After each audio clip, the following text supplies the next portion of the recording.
Good morning. You listen to FloorDaily.net, and I'm Kemp Harr.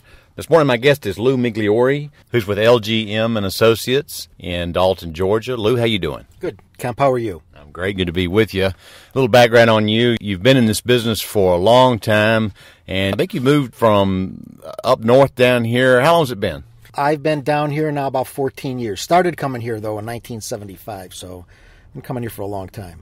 And how many years you been in this business? Going on 43. You write a column for us in Floor Focus called Flooring Forensic. The article that you write for us is all about the materials that go into flooring and how flooring performs, and you're an authority on that, aren't you? So it's said.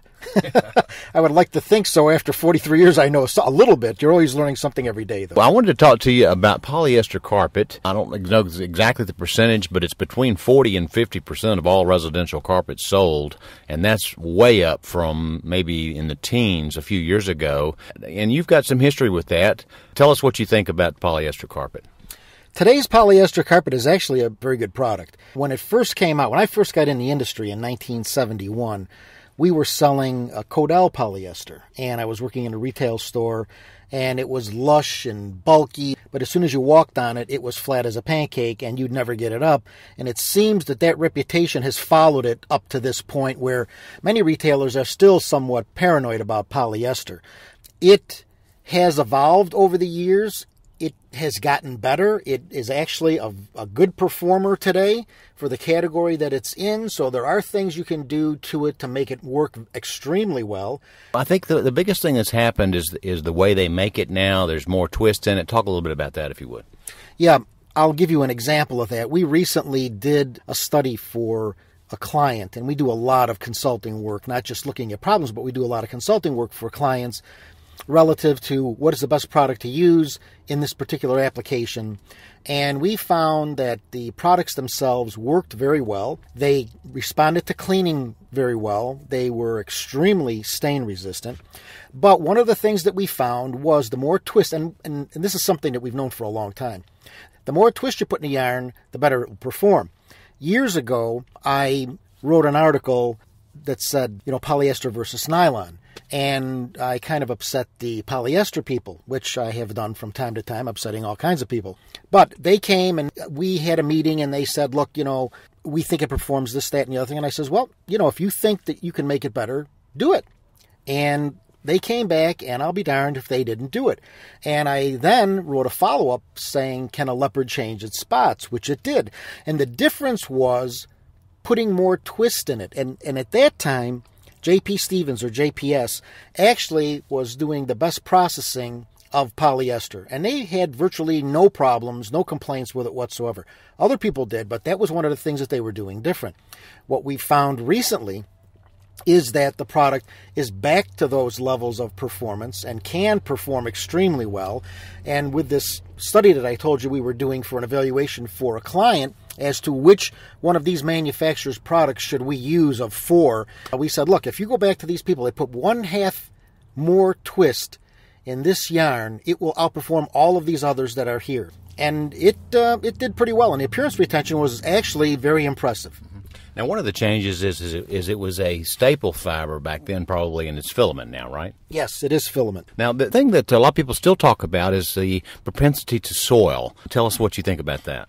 Well, polyester has a propensity to be oleophilic. It likes oily type soil. It's not crazy about water, so aqueous-based stains, water-based stains, it is inherently stain resistant. When you solution dye it, it's even more stain resistant. So even though it has a tendency to want to absorb oily type soil, for example, if you've got it in an apartment complex, people are walking around in bare feet, just the oils from your feet transferring on will be absorbed by the polyester. And we have had this issue before where apartment complexes are complaining about the fact that, we can't get this stuff clean. We can't get this stuff clean. There's 2 problems there. Number one, they don't want to pay any money because they want to bring somebody in for 4 or 5 cents a square foot to come in there and blast the carpet in between rentals and expect to get it clean. And the other thing is that the cleaners are behind the 8 ball in those particular situations where they don't understand how to clean the product. This is a case that we had about 3 years ago where we actually pulled carpet out of an apartment complex. And I had gone and looked at 3 apartment complexes in Ohio.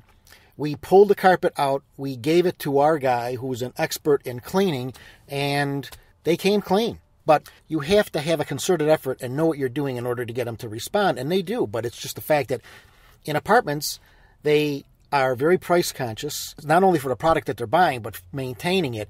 And if you're not going to spend the money to have somebody come in and properly clean the material, you're not going to get the response that you expect to get. So it can be cleaned as long as you have a professional doing it, is what you're saying. Yes, and they need to understand what they're working with. And a lot of times these guys go in to clean these things, they're going to bid a volume price. They don't even know, they don't know whether it's polyester, whether it's nylon, they don't know what it is. All right, well, another thing, there's been a little bit of controversy, probably more involved than anywhere else, about this whole topic of spin finish, that the fact that they have to put a lubricant on this product to manufacture it, and there's potentially a residual left. Talk about that. Spin finish is used on almost every material. Polypropylene is even worse than polyester, for that matter. And most of the spin finishes are a surfactant-based. They're a soapy-based finish. And because it's a solution-dyed yarn, it doesn't go through any water-based processes. So the theory is that the finish is supposed to burn off during the finishing process, where you put the backing on, you're going through the oven, and you're curing out your latexes and whatnot. If your spin finish is on a little bit heavy, it will attract soil because it is a residue that is soil attractive, and it's a soapy type residue. But if you understand that, it's very easy to take care of because you can just go in and extraction clean that with just water, just hot water, and it'll flush it off. Now, you can't see it. You don't know that that's the case. If there's a concern about the material, the carpet getting dirty fast, that's an easy test to do. You put a little warm water on it, you agitate it with a bone spatula or something like that. It'll froth. If you see that, you know that it's there, and the manufacturer, it's something that they did. They will typically, and this has been for decades that they've done this, they'll typically pay for someone to come in and clean it. You don't need to use any cleaning solutions. That's one of the issues, is that people say, well, we cleaned it and it's still a problem. Well, you can't use cleaning agent because it's already there. So if you do use it, you're exacerbating the situation rather than rectifying it. All right, one last question. Versus nylon, where does polyester fit in the residential market? Polyester still has this stigma, although it has diminished, of being not a high performer. And like any flooring material, if you're selling it, you got to know what works where and why it works. It is a product that you likely wouldn't want to put in super high traffic areas. Bedrooms is fine. A place where there's not a lot of traffic, not a lot of kids, because you're not getting a lot of running around. So in rental properties, multifamily housing, because it's still a price point type product, polyester is not nylon, and anybody that knows about polyester is going to tell you that. Everything has its place. There's a lot of places for this, obviously, as you stated earlier, that the percentage of market share has grown exponentially.